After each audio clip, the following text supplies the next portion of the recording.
As a Canadian, there's nothing more important than our foreign alliances, especially in the areas of national security intelligence. So, what are those alliances like? Hi, this is Phil Gurski, President and CEO of Borealis Threat and Risk Consulting in Russell, Ontario, Canada. You're listening to Canadian Intelligence, podcast about public safety and national security.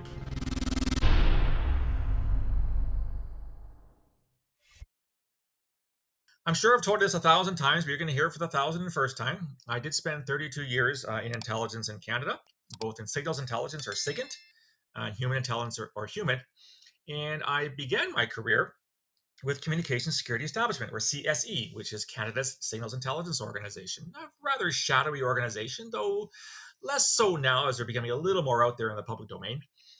And when I started at CSE as a young 22-year-old, yes, I was once 22, many, many moons ago, I met an individual who was assigned to us. He came up to Ottawa from Washington. He was an American to help us with a certain task. And because alliances were important, he was with the National Security Agency, or NSA, which is the American Signals Intelligence Organization. And he was up to help us with some tasks. And we became very good friends over the years. And he has most graciously agreed to come and talk to you today about a number of matters. So I want to introduce Mark Ericson, who is a Japanese language analyst and foreign affairs officer with NSA. He has his PhD in Japanese history. He has taught, in fact, he's still teaching. He now lives in Florida. And the important part from our perspective is that early in his career at NSA, he began in 1980, he became the first NSA language analyst to be seconded to CSE. And that's where I met him in 1983 in order to help us develop some of our tasks in order to sort of enhance the alliance. So he's retired. He's living in Florida, and as he tells me, he teaches, but he also scours the beaches looking for shark teeth. So on that note, Mark, thank you very much for joining me on the podcast. Thank you, Phil. I'm very glad to be here with you today. Let's start with the easy questions then. And so you were the first person that came up to Ottawa from the NSA to help us with obviously Japanese language intercept because you were a Japanese linguist. But from an American perspective, Mark, and you're an American citizen, the USIC, the U.S. intelligence community, is so big. Why would the Americans see an alliance with tiny Canada as important? Beyond the Five Eyes, and we all aware of the Five Eyes alliance, the five Anglo partners. But if you can think back to the early 80s, why was it important for NSA to help us up here in CSE in Ottawa with these tasks? Well, when I first joined NSA in 1980, there was a Canadian language analyst in my office. Um, I think he's become a CSE legend, Eric Watson. Know him very well. And Yeah, he was my first it, boss. yes, and so we got to know each other and talked about mutual interests.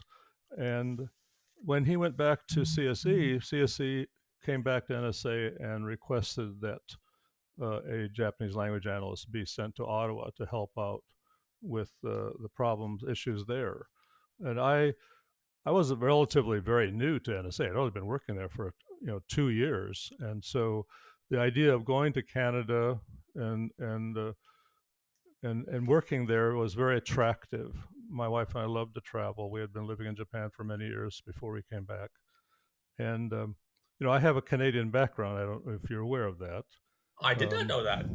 so I attended a Canadian international boarding school in Japan from grade 12 through high school. And Okay. so my high school diploma is from the Ontario Ministry of Education. No And way. yes, it is. and so we had to abide by Ontario Ministry of Education Of course. rules, guidelines. For example, I had French language was compulsory in junior high and high school. I took a semester of Canadian history in ninth grade, and a semester of But do British you say history. A? Do you say A or not? I do not say it, no. So it had been founded by Canadian missionaries in Kobe in 1913, Okay. and it's still there. It's still thriving. Um, so I had some, I remember I had to memorize the 10 provinces of Canada and their capitals for a test. You're That's better than something most Canadians on that front, Mark. I guess most Canadians don't know the capitals of the 10 yeah, so provinces. something most Americans probably don't know, but so I knew Canada. I knew about Canada, and the idea of traveling and living in a different place really appealed to me at the time. Um, But the in a larger perspective, of course, the Five Eyes arrangement that NSA is involved in had developed from World War II, so it had a right, long yes. background and long relationships among the five for decades and decades. But I recall Mark being at meetings at NSA. I used to go down fairly regularly because I was, well, at the time, I was the only Farsi linguist that CSE had. And so I used to go down and meet with my American counterparts. And I remember going and meeting the Iranian sort of task force at NSA, and there'd be 120 people in the room, and there was me. And so I repeat the question. In the USIC is so big. I mean, I don't know what the numbers are, but I once heard that if you look at NSA in its largest capacity, and there's a lot of military, as you're aware, that was seconded to Right, NSA. right. It was about 100,000 strong or some ridiculous figure like that. So, what do you think from the U.S. intelligence community perspective, aside from wanting to help sort of Canada out?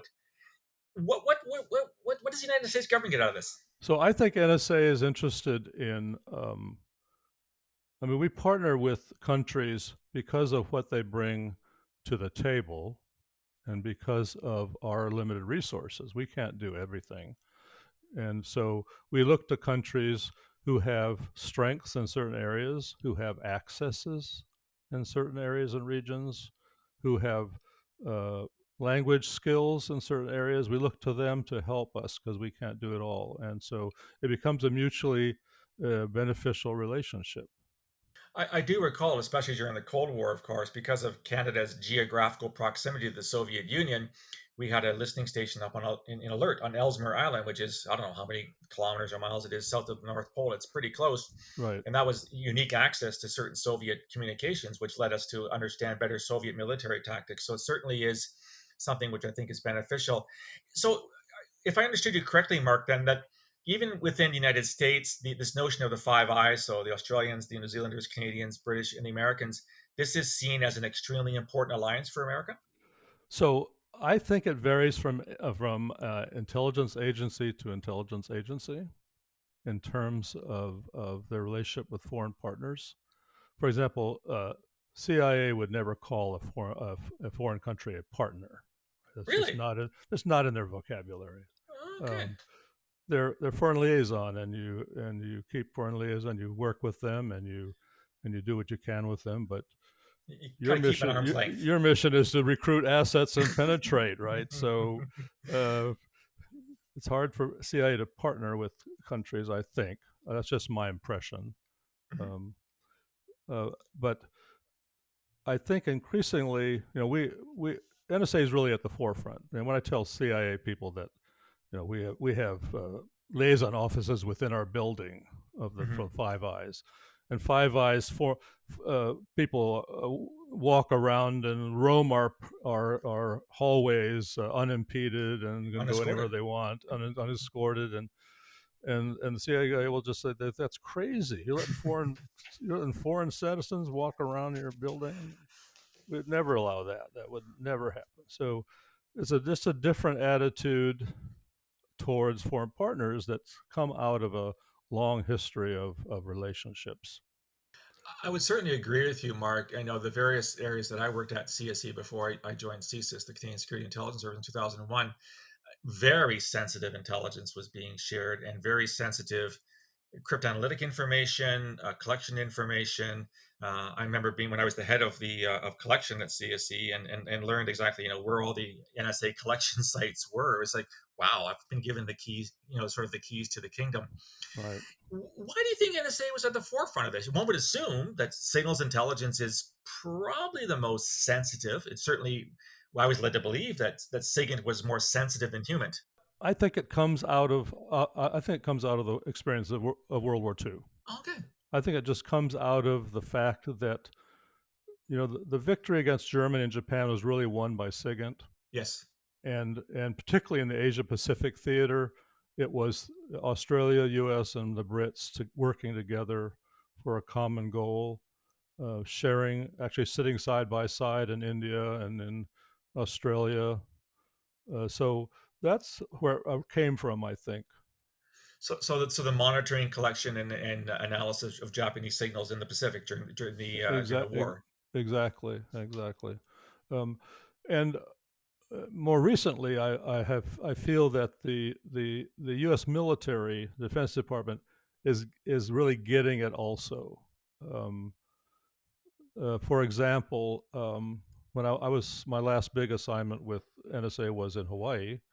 I was there from 2011 to 2015, and at that time, U.S. Pacific Command, which is now called U.S. Indo-Pacific Command, um, had asked the Pentagon, had asked the Department of Defense to allow it to assign uh, as senior officers in its command structure uh, representatives from the Five Eyes. And after a number of after a while, it finally convinced the Pentagon to allow this. So when I was there in Hawaii, beginning I think in 2013, um, the vice director for intelligence was an Australian, senior Australian intelligence officer, Oh wow. and the deputy director for operations was a Canadian general. Okay. And this is Uh, would have been unheard of earlier. and exactly, it was groundbreaking. It was just revolutionary. And now they have a deputy in the J5, which is their strategic Hmm. planning and policy directorate. They have a British general who's their um, regional and multinational engagement advisor. And this has uh, kind of been taken up by the Defense Intelligence Agency in Washington now. I just noticed doing research for my class that they have a deputy, they have a Australian two-star general as their deputy director for Commonwealth integration, Okay. um, which is interesting for a defense intelligence organization Right. to have, right? So Right. it's something I think that came out of all of the necessity to develop coalitions during the war years in Iraq and Afghanistan, and I think Okay. they realized the benefits of doing that. But you're not confident the CIA will be turning in that direction anytime I soon. don't think that will happen in our lifetime. Well, it's funny to hear you say that, Mark, because I mean, obviously, when I was with CSE, my counterpart was NSA and GCHQ and DSD, now called ASD, and GCSB in New Zealand. Right, When I moved to CSIS, of course, it became a much different world in that under CSIS legislation, under the CSIS Act from '84, CSIS actually can talk to anybody it wants to, as long as it gets a sharing relationship. It's called a Section 17 arrangement. And so I traveled the world. In fact, you and I met in Denmark on two occasions in the late 2000s, early 2010s, when I was meeting with the PET, which is the Danish Security Service. And it was just natural for us to do that. I see this being a bit of a hybrid. I mean, it's a security intelligence service, not a law enforcement agency. But our best U.S. partner was the FBI, which of course is a law enforcement agency, which is right, more analogous exactly. to the RCMP in Canada. I can't remember dealing much at all, in all honesty, with the CIA, even after 9/11. It doesn't seem to be that they were the partners at the table. That's very interesting. I don't want to give the impression that CIA doesn't deal at all with foreign countries, but it does. But Just in a it different way. in a different way. And the FBI, has expanded its overseas presence and Yes. its overseas activities, much at times to the dismay of the CIA. But um, Well, and especially after 9/11, right? A whole bunch of offices. I mean, I think there's at least two in Canada now, if memory serves me correct, in Toronto and Montreal, and of course, out of the embassy in Ottawa. But yeah, I know that the FBI has, in fact, reached out to a number of organizations, especially, like-minded Western liberal secular democracies yes, that can aid us collectively in this, in the struggle against terrorism. Mark, something has come up recently I think is a bit of a tempest in a teapot, but it got a lot of attention up here. And that was this new agreement that was struck by the Biden administration, probably going on 2 months now, between the United States, United Kingdom, and Australia. They're calling it AUKUS, AUKUS. yeah, It's about nuclear submarines for the Australians. It's all about essentially countering China and right, China's strength in the East Asia. yeah. China is the big elephant in the room. What the Soviets used to be, right, is now China. Exactly, Yeah. and that's why the Indo-Pacific Command, based in Hawaii, is really eager to develop its relationships with the Five Eyes in that region and other countries as well. Uh, Exactly. But when this news hit, I mean, Canada being Canada, it was like, hit the panic button because why wasn't Canada there? Why wasn't the Trudeau government invited to the table? Is this a sign that the Americans and the Brits somehow see Canada as a lesser partner, maybe not pulling our weight, maybe not contributing as much to the cause as the other Five Eyes partners? From your perspective as an American, I didn't do know you Canada was interested in nuclear submarines. well, and this is the other part of the issue is that was the initial reason behind the deal. It was not. I mean, although obviously there's always intelligence sharing amongst the Five Eyes, but there are a lot of sort of nervous Nellies saying now Canada's out of the Five Eyes club. Now it's a Three Eyes club. Um, what are your views on that? I think that if Canada was much more Pacific Ocean oriented, it would get a better look from the U.S., particularly the Department of Defense. But we have a Uh, huge Pacific coast. So how can we not I be do, more? I know, but is Canada present in all of the activities Hmm, going on in that part of the world? yeah, that's a I, that's a I, very I presume it might be, but I don't know. And what can Canada bring to the yeah. fight in the Asia Pacific region? I think I, that's I think it's a something that very needs to be thought about.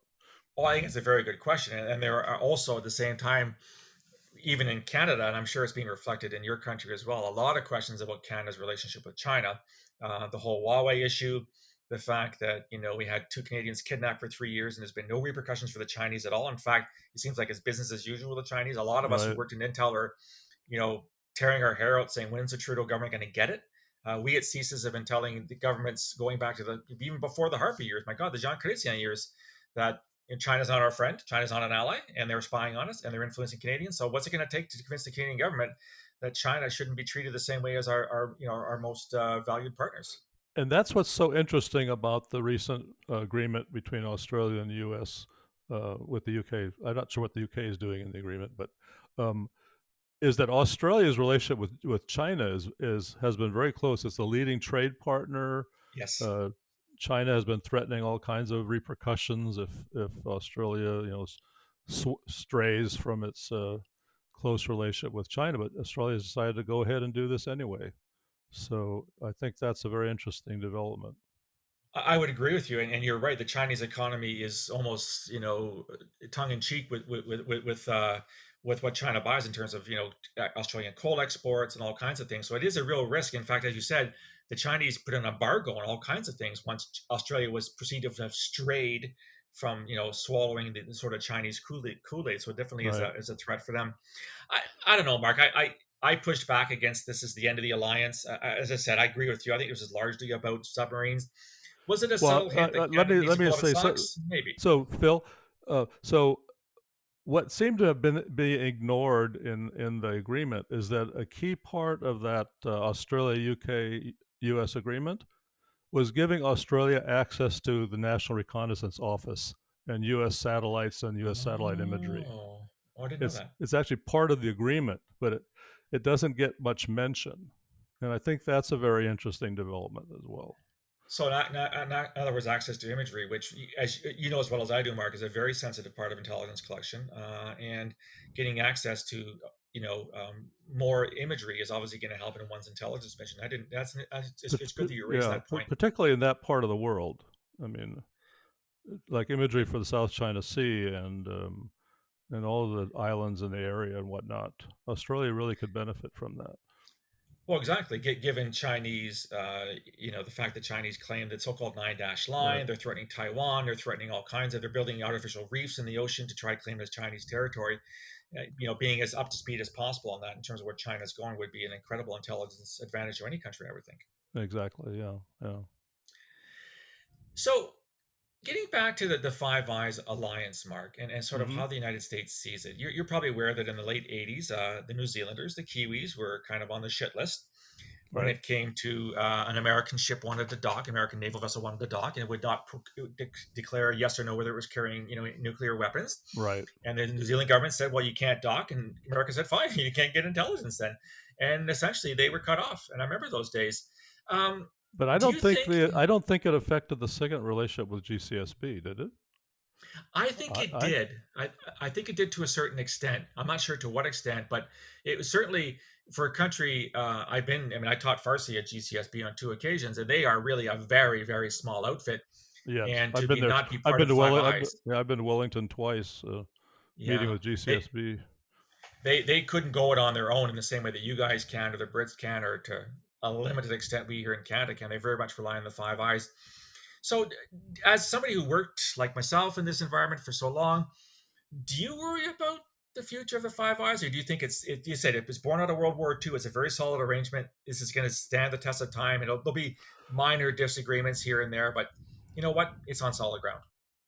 I think the Five Eyes alliance is very strong and will remain strong. I think what we'll see in the future is potentially other countries wanting to get in and make it Six Eyes Mm-hmm. or Seven Eyes. Um, there's a couple of countries who think they're ready to be initiated into the secret club. Um, Right. Japan, for example.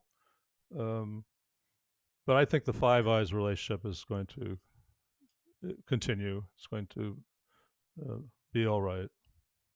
What do you think it would take? And I've heard the same talk. I've been to G7 meetings many times when I was at CSIS, of course. The Japanese are there, the Italians are there, the French were there. I was even at G8 meetings in Moscow, believe it or not, when Russia was still part of the group. What do you think it would take the Five Eyes to agree? And would it have to be some unanimous decision? We're going to let Japan in, or Brazil, or India, or whatever. What would it take to do that? That's a very good question. Um, I don't see that happening in the near future, even happening in the midterm. Um, I think what we see in Japan is a very gradual shift to a realization by all levels of society that there is a distinct threat from North Korea and China, Right. and that the defense budget is increasing. There's more and more popular support for armed forces there. Whether that will result in a revision to the Constitution, that's another matter. Mm-hmm. But I think that the Japanese are becoming very capable in many areas. So that'll take a long time, I think. Um, On, it on really the will. other, It really will depend on the Japanese because the Japanese are have been very hesitant to get involved in relationships that might prove embarrassing Mhm. or have political blowback on them. So At the same time, Mark, there certainly have been occasions on which we haven't, admitted someone as a full-fledged member of the Five Eyes. But I remember the Norwegians were helping us during the Cold War because of the location. They could send us, intercept on Russian troop movements, and they would send us the stuff in Norwegian. And I actually taught Norwegian at CSE, so we could understand what the Norwegians were saying. I'm pretty sure this must happen on a regular basis, where so on a case by case, if you can be helpful to us on this, well, we'll have an exchange of sorts. Oh, I'm pretty of sure you would. course, of course. There are many bilateral relationships based on mutual interests and mutual benefit. And you And how is mentioned that governed in the American IC, Mark? Is it agency by agency, or is there some kind of a U.S. government directive that says thou it's shalt do this if thou wants to do it? it's agency by agency, Okay, okay. Much like and what I and call and it and, and in the case of NSA, it takes a formal approval at the highest level of the organization, of obviously. the government. Yeah. Yeah. Much like I said about what I call the Section 17 arrangement that CSIS had under its legislation, is I think it's the Minister of Public Safety and the Minister of Foreign Affairs have to agree that sharing with country X is in the interest of Canada. Um, Mark, I can't not ask you this. You came up to Ottawa in the early Right. '80s. Hmm. And that's where I met you. I met you in 1983. What was your overall impression of this Canadian Signals Intelligence Organization that you helped in our Japanese language task in the early '80s? Well, uh, Be as honest as you can be. well, that was very interesting because last night, as I was thinking about this podcast, all these memories started flooding back about our time in Canada. Shopping at Loblaws, buying milk in bags of all things. Um, I so remember. I remember parties at the Ericson's place on Alta Vista that were quite legendary as well, if memory serves me correct. yeah, Mountbatten Avenue. Yes. That's right. Um, Yeah. ice skating on the Rideau Canal, and then going to CSE. It was such a small place. It was a very intimate place. I remember we didn't take our badges home. We left the badge at the front desk Yeah. when we left Yeah. the building, and when we arrived in the building, we asked for our badge and we're given it to it and wore it inside. And Yeah. Yeah. we so we never lost the badge, right? Because it was always there. Something that happens at NSA once in a while. You lose a badge or you forget a badge. And I remember walking in, first time walking into the office where I was to work, and it was eerily quiet, and I had to think as to why, and it was because everybody was using pencil and paper. I had Yes. come from an office at NSA where everybody had an electric typewriter and were pounding away, like 10, 15 electric typewriters pounding away in an office. And so the ambient noise level was fairly high at times, but it was really quiet there at CSC, and that was I was impressed by that. And then I while have. I yeah, and while I was there, you started to introduce computers and word Yeah. processors. Yes. So you actually skipped the typewriter stage and went from pencil and Yeah. paper to computers. It was interesting to see that.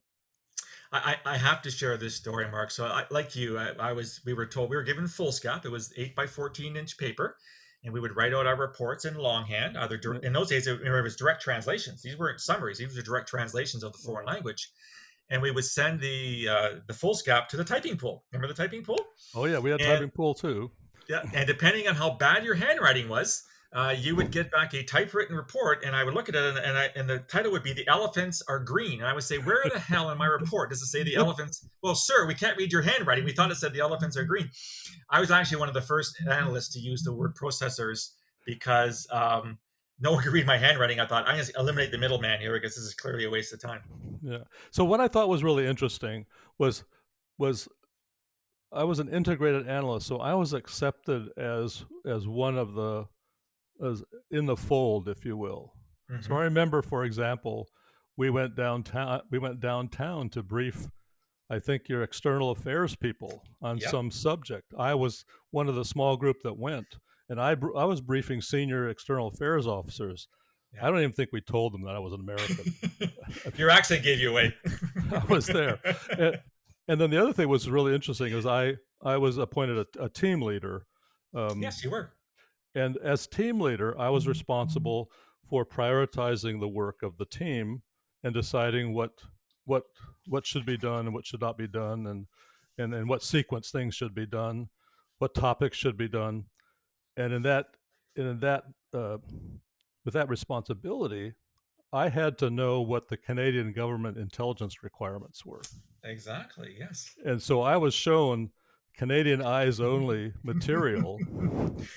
And your eyes aren't Canadian eyes, oh Mark. They're No, American no. eyes. So which is the version of the U.S. no foreign, right? So Exactly. Exactly. I Yeah. was showing Canadian no foreign material so that I could be able to do my job. I thought that was really an interesting.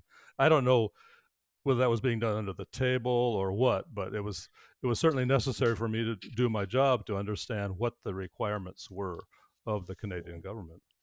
Well, now you shared the secret with the whole world, Mark, that the Canadian government was either so bold or so naive to trust a foreigner on our soil to look at Canadian eyes only material. I mean, it was that, yeah, it was just every once in a while they'd show me, like, I guess there's a list of requirements or what were the Yeah. priorities of the government Yeah. that month or something Just like that. ignore the caveat, Mark. The caveat's not Exactly, important. exactly right. Turned my Canadian eyes on at that time.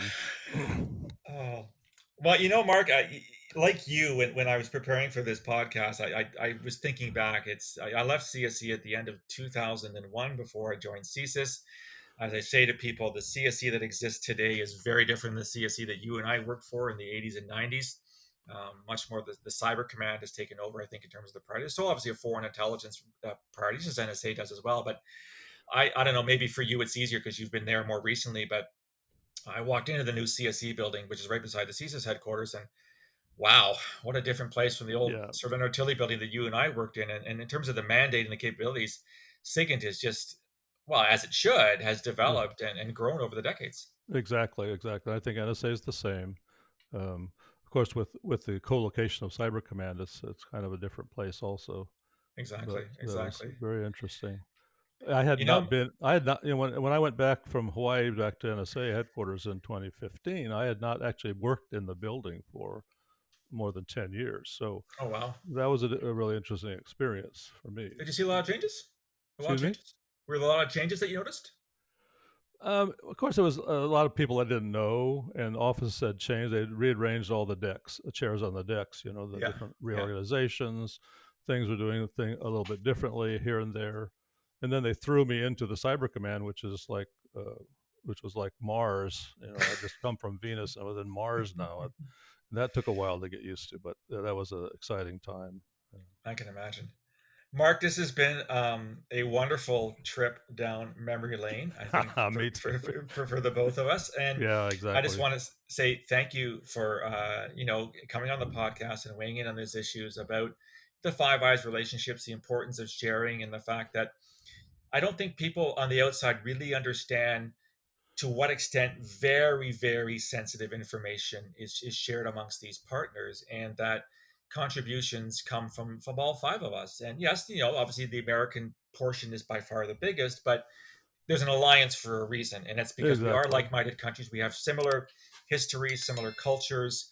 We may not agree on everything, but I think in terms of our position on world affairs, we're kind of all playing for the same team. So thanks for sharing your thoughts with us, Mark. Oh, you're welcome. I really enjoyed it. Thank you, Phil. So that was my conversation with my old friend Mark Ericson. What do you think about sharing intelligence? Should it be more? Should it be less? Love to hear from you. You can reach me on email, borealisrisk@gmail.com, or on Twitter at borealissaves. You can also find me on LinkedIn and on Facebook. If you like the content, want more, go to the website, borealisthreatandrisk.com, hit the subscribe button, get free daily digest of all the information today in terrorism, podcasts, and blogs to your inbox every day. You'll also find a link there to my newest book, The Peaceable Kingdom, A History of Terrorism in Canada from Confederation to the Present, available only from Borealis. I'd like to hear your feedback. I'll talk to you again soon. Until then, stay safe.